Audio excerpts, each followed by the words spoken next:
शांति बनाए रखनी थी, एक्शन लेना पड़ा था। 12 साल की बच्ची का बलात्कार कर दो, कौन सी शांति बनाने के लिए किया था? पूछिए इनसे। अयोध्या के अंदर सपा सांसद जीत करके आता है, उसके विदिन 1 महीने के अंदर एक छोटी 12 साल की बच्ची से दरिंदगी भरा काम किया जाता है। कौन से संविधान में लिखा था? कौन सा लॉ एंड ऑर्डर वहां पे मेंटेन किया जाता है? बताओ। अभी कल की बात है, बताओ कौन सी जगह, मुरादनगर के अंदर एक बच्ची के हाथ पे तेजाब डाल दिया गया। क्यों? क्योंकि उसने ओम लिखवा रखा था। उसके मुंह में गौ मांस तक डालने की चीज। लीजिए या अखिलेश यादव ले लीजिए, उनका एक ट्वीट भी नहीं आया। किस तरह देख रहे हैं? ये इनका घिनौना चेहरा सामने आता है, जो क्या नाम है दलित करके जो राजनीति करते हैं। अखिलेश यादव हो गए, वो खासतौर पे जो चंद्रशेखर रावण जो अपने आप को मसीहा बताते हैं दलितों का, अब कहाँ गए? क्या उनका एक बयान आया? यही जो जो इनका घिनौना जो चेहरा है, इसी वजह से कई लोग इनसे जुड़े हुए नहीं हैं, और कई लोग दूर भी हो गए हैं, क्योंकि वो जानते ये जो राजनीति करते हैं सिर्फ दलितों के ऊपर राजनीति कर रहे हैं। भाई क्यों नहीं बयान दिया? क्या मजबूरी है? क्यों?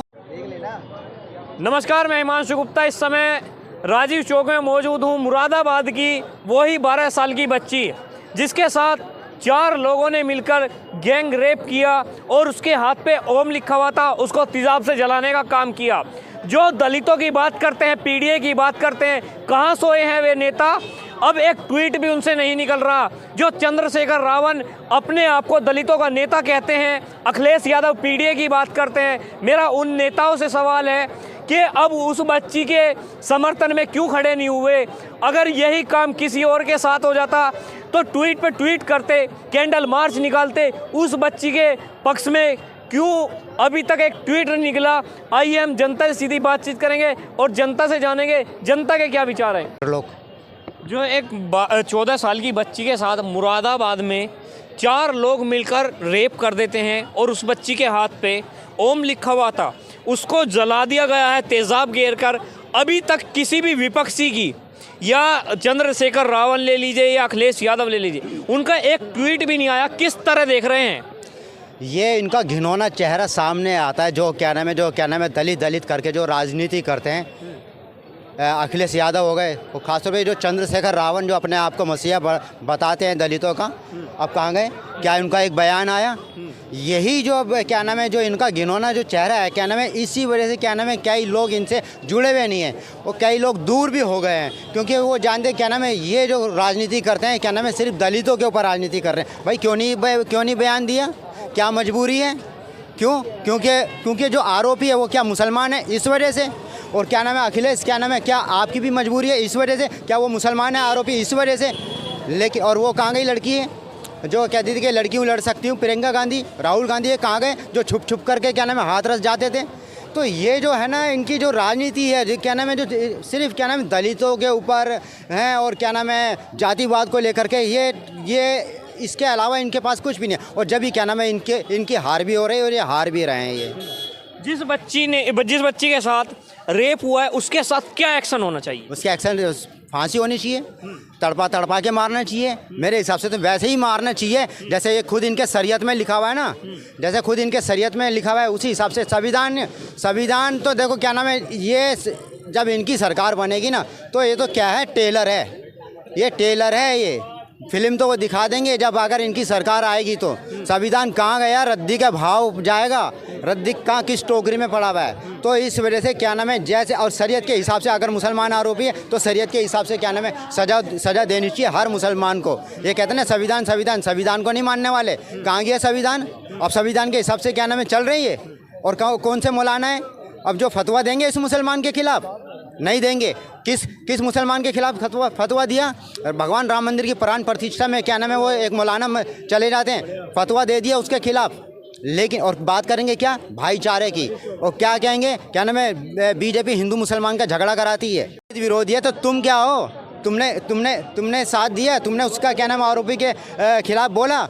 नहीं पा रहे हैं। पहले शाही भोजन आ जाते थे, सड़कें खाली हो जाती थी, सैल्यूट मारने वाले IAS IPS आ जाते, नौवीं फेल को, तेजस्वी यादव जैसों को, वो पढ़ा लिखा सैकड़ों किताबें जिसने पढ़ दी, मेहनत के बाद IPS बनता है। जो आता है तेजस्वी यादव कुर्ता पहन करके, जिसको काखा गा के बाद धान आना नहीं आता होगा, वो सैल्यूट खा रहा होता था IAS IPS से। तो ऐसों को सैल्यूट खाने बंद हो गए। इनको अब समझ आ रही है कांग्रेस 28 में से इतने राज्यों में से चली गई, मतलब 29 राज्य हैं, 26 राज्यों में से लुप्त हो गई कांग्रेस। ये तेजस्वी यादव, लालू प्रसाद यादव बिहार से लुप्त होने वाले हैं, ममता बंगाल से लुप्त होने वाली है, केजरीवाल दिल्ली से लुप्त हो गया। वो तो अगला मुख्यमंत्री बनने की तैयारी कह रहे हैं, आप कह रहे हैं लुप्त होने वाले हैं। वो मेरे ख्याल से 9 या 10 बहन भाई हैं, 2 मम्मी पापा हो गए 11, उनके आगे बच्चे, फिर उनके आगे बच्चे, तो ये घर से इलेक्शन लड़के घर के ही मुख्यमंत्री बनेंगे, बिहार के नहीं बनेंगे। इतनी आबादी बनाई है, घर में इनके वोटर इतने पैदा कर दिए इन्होंने, तो बाहर लड़ने की आवश्यकता क्या है इनको। विपक्षी ये कह रहे हैं पुलिस वाले ले लीजिए या बीजेपी के सांसद एमएलए ले लीजिए, केवल अल्पसंख्यकों को डराने का काम कर रहे हैं, उसके अलावा कोई काम नहीं कर रहे। ये अल्पसंख्यक तो भैया जी जब से मैंने होश संभाला तब से डरा हुआ ही देख रहा हूँ, और इतने डरे हुए हैं कि साक्षी के इतने टुकड़े करके फ्रिज में रख देते हैं। कौन डरा हुआ इंसान रखता है भैया? इतना डरे हुए हैं कि भैया मुजफ्फरनगर दंगे के अंदर हिंदुओं के कत्लेआम कर देते हैं। इतना डरे हुए हैं कि 7 लाख कश्मीरी पंडितों को भगा देते हैं।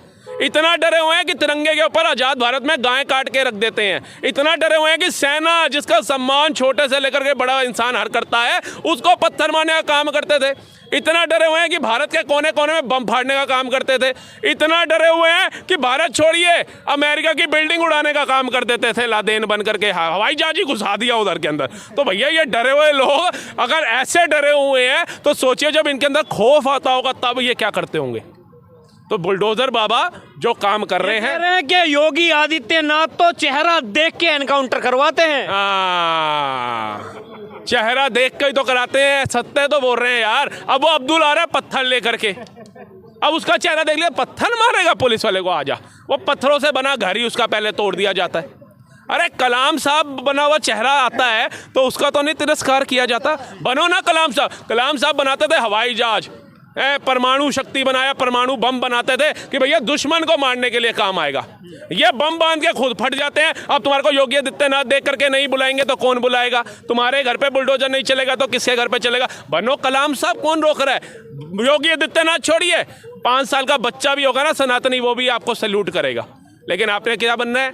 अफजल गुरु, क्योंकि पहले ये कहते हैं तुम कितने अफजल मारोगे, हर घर से अफजल गुरु निकाल देंगे हम। वो पढ़ा लिखा था, पढ़े लिखे ना ज़्यादा देश का बर्बाद किया है। Nehru ji well educated, foreign से पढ़ के आए हुए हमारे वकील साहब बंटवारा कर रहे हैं, ये भी नहीं पता कि बंटवारा पूरा किया जाता है, अधूरा नहीं किया जाता। उसका खामियाजा आज तक हम भुगत रहे हैं। मतलब एक इंसान से किसी ने 100 रुपये उधार ले लिया, उसने कहा रोज का 5 रुपये ब्याज लूंगा, वो 100 रुपये भी दे चुका, लेकिन ब्याज जो है वो खत्म ही नहीं हो रहा। ये चीज़ें इन्होंने करी।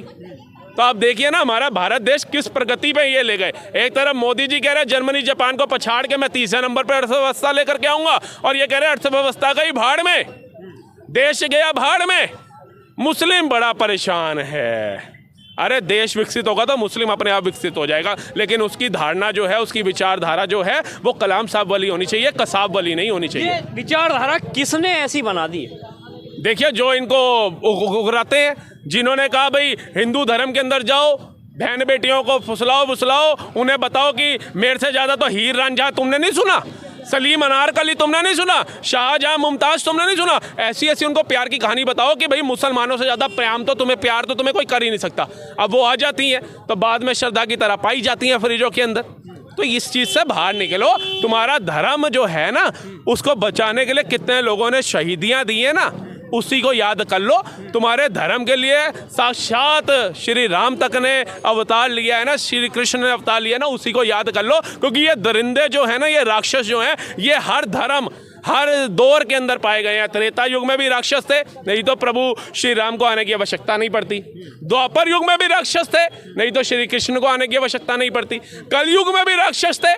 हमारे गुरु साहिबों का जो जन्म हुआ ऐसे ही थोड़ी ना, वो अवतार लेकर के आए, ऐसे ही थोड़ी ना है, क्योंकि उनको पता था राक्षसों का संहार जो है हमारे द्वारा ही होगा। विपक्षी ये कह रहे हैं जो संबल के सीओ अनुज चौधरी हैं वे बीजेपी की लाग बोल रहे हैं। हाँ, जब तुम्हारे पिताजी के कहे अनुसार चलते थे पुलिस अधिकारी, कार से हो घर में घुस घुस के मारो, तब तो नहीं बोला ये हमारे कहे अनुसार चल रहे हैं। ये तो कह रहे लॉ एंड ऑर्डर मेंटेन रखना था, शांति बनाए रखनी थी, एक्शन लेना पड़ा था। दरिंदे अगर हमारे समाज में घूमेंगे तो हम समझ सकते हैं हमारा समाज किस ओर जा सकता है। तो ऐसे दरिंदों को मारने का काम किया जाता है। विपक्षी ये कह रहे हैं पुलिस तुम्हारे हाथ में, सत्ता तुम्हारे हाथ में, करो जांच दो फांसी। पशु हत्या पाप है ना। आपके बगल में सांप आ जाता है कोबरा, तो क्या करोगे? ये देखोगे कि नहीं मैंने पशु हत्या नहीं करनी, और उस चक्कर के ना जो ऐसे पशु होते हैं जहरीले, उनको मार देना चाहिए अगर पकड़ नहीं सकते हो, अगर उनका जीवन नहीं बचा सकते हो, क्योंकि अगर आप उसको मारने का काम नहीं करोगे वो टक करेगा, आप मर जाओगे। तो ऐसे जो जंगली जानवर हमारे देश के अंदर, हमारे राज्यों के अभिन्न अंगों के अंदर, क्षेत्रों के अंदर घुसे हुए हैं ना, इनको ठीक करने का काम योगी आदित्यनाथ का बुलडोजर कर रहा है। और मैं तो कहता हूँ यूपी छोड़ो योगी बाबा, 2029 के अंदर दिल्ली आने की तैयारी करो, दिल्ली का सिंहासन संभालो। देश को जरूरत है आपके जैसे मुख्यमंत्री की नहीं, प्रधानमंत्री की। क्या नाम होगा? क्या नाम होगा? Thank you sir. हम तो मयंक है जी नाम।